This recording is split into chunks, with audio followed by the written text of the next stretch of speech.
In this video, I'm going to show you what I did to change the oil in my F-150 Powerboost. Now, this is the first time I'm doing this on the F-150 Powerboost, so I'm going to learn along the way. I'm going to show you what I learned during this oil change.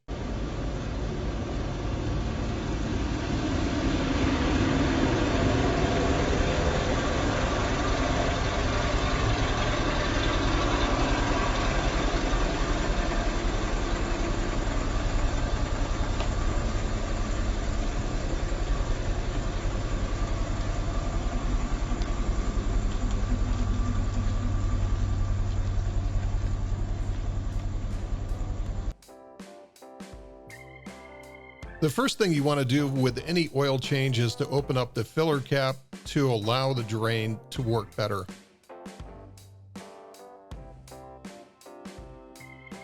Now you want to locate and remove the black splash panel.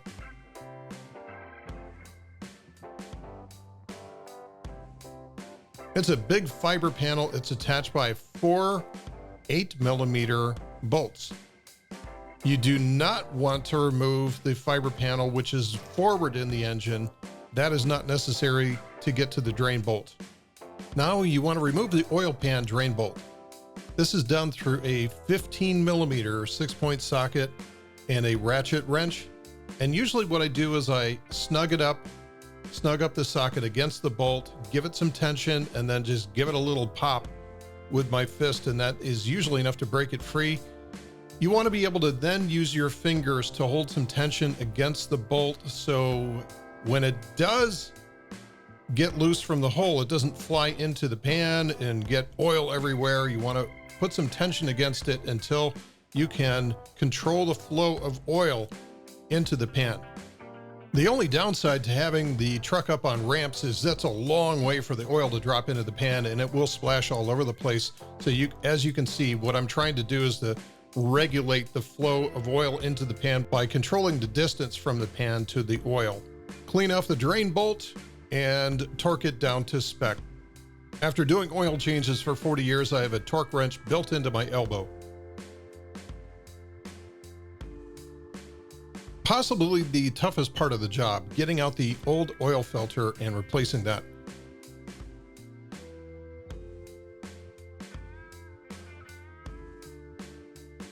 The next step is to break the oil filter loose with an oil filter wrench. I tend to use this type of adjustable wrench. It's got fingers on it, which as you go counterclockwise, it will tighten around the filter.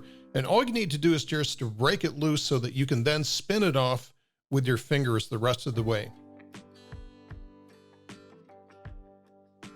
As you start to spin the oil filter counterclockwise, you will start to release some oil that's inside of the cartridge, as well as some of the plumbing around that area, which will find its way down. And it's going to find its way not only through the access hole, so make sure that you pull your drain pan forward to be able to catch that.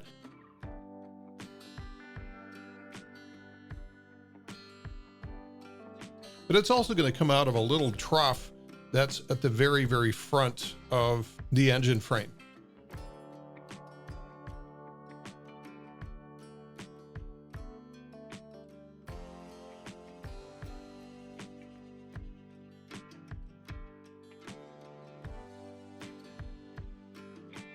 Wipe off all of the excess oil that gets spilled, otherwise you'll drive down the road smoking as you go. And here's that little secret oil channel again.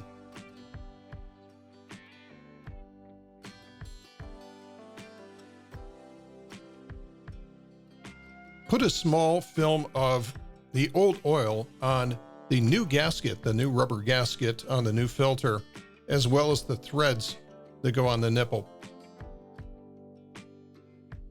Screw on the new filter hand tight. If you are using rubber gloves, you're not going to be able to get that much torque on it because they're just going to slip. So a little trick, what I do is to grab a paper towel, put it around the filter, and then I can get that last little bit of torque on there. I've had loose filters on cars before, which have lost a lot of oil and no longer. Do not use a wrench to tighten this final step, just arm power only. Replace that fiber splash panel with the 8mm bolts.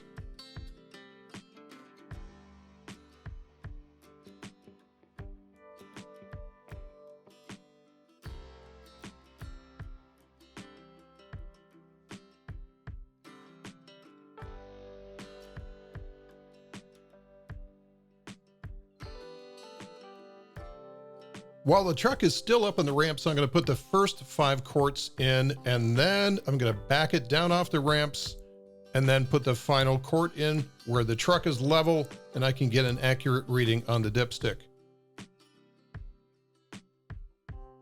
If you're driving a Powerboost, you should be able to do this step off the battery only.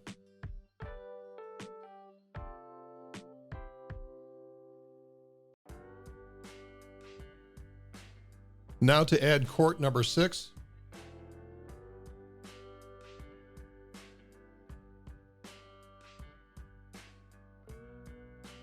And a check of the dipstick before we spin the engine over.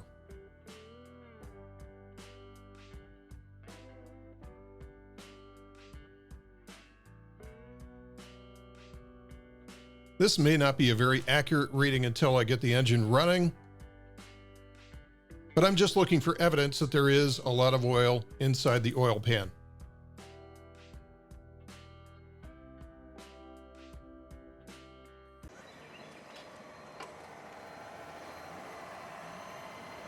When I start the engine, I look for oil pressure to immediately come up and not drop. And then I always have somebody else look on the outside into the engine bay and then underneath to make sure that I don't have oil spurting all over the place, that I've forgotten something. It has happened before in the past, and you always want to make sure that just that last final check to make sure everything's good. All right, that's your oil change for the F-150 Powerboost. Thanks for listening. We'll see you in the next video.